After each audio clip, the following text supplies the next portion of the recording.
Hello. Recently I have read a book, Who is Muhammad? Written by Michael Muhammad Knight. That was quite interesting and quite a distinct experience. So it would be useful to discuss this here. This book was prepared by Michael Muhammad Knight as a part of a project which is done by Carl Ernst and Bruce Lawrence, world-renowned scholars on Islam and Sufism.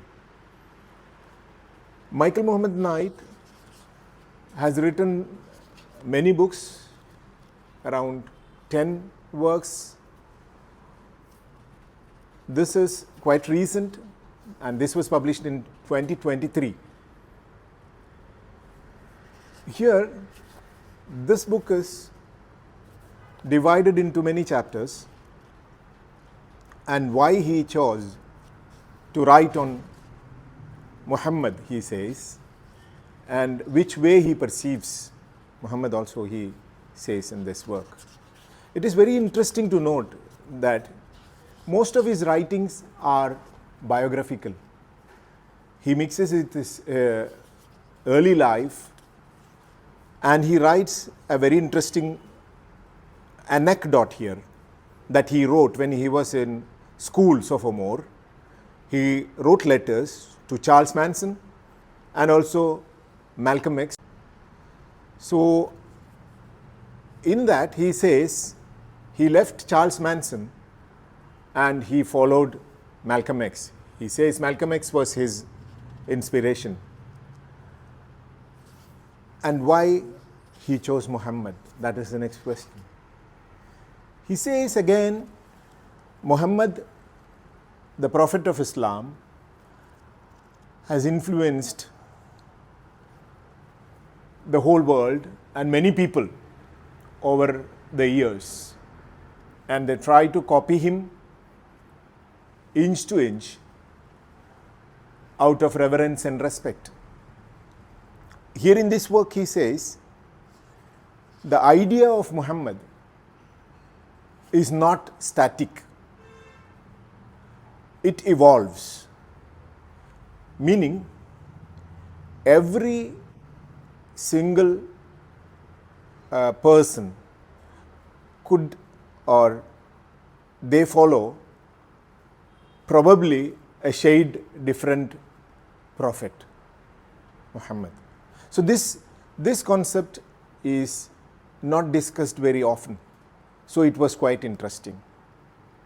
Secondly, he is very much inclusive because in his life he has gone through different Muslim groups such as Black Islam and traditional South Asian kind of Islam, then 5%ers, Shia faith, and many more. So he becomes inclusive and he learns theology and becomes a teacher, a professor of theology or religious studies later. So here again he becomes inclusive in the sense that he does not try to place him in one corner and analyze everything. Rather, he passes through every group, and that experience is shared, and how they see Muhammad is discussed in this work. So every incident, he has got many perspectives. When he discusses Hudaybiyah, Treaty of Hudaybiyah, or when he discusses Ghadir Qum, where all his perspective is quite inclusive rather than exclusive. That makes this work interesting.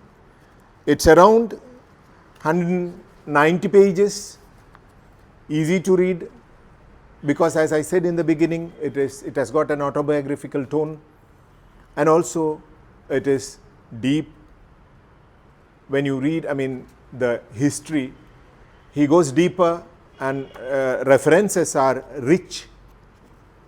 I wish you a good reading. Try and read Who is Muhammad by Michael Muhammad Knight.